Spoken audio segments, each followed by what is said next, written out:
والسماء ذات البروج واليوم الموعود وشاهد ومشهود قتل أصحاب الأخدود النار ذات الوقود إذ هم عليها قعود وهم على ما يفعلون بالمؤمنين شهود وما نقموا منهم إلا أن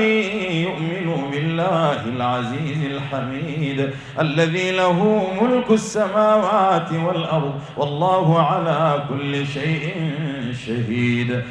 إن الذين فتنوا المؤمنين والمؤمنات ثم لم يتوبوا فلهم عذاب جهنم ولهم عذاب الحريق إن الذين آمنوا وعملوا الصالحات لهم جنات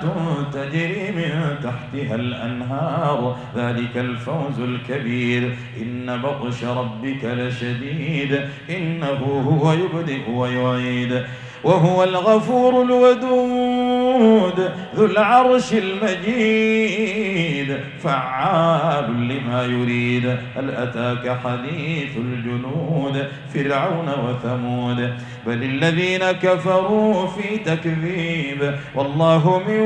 ورائهم محيط بل هو قرآن مجيد في لوح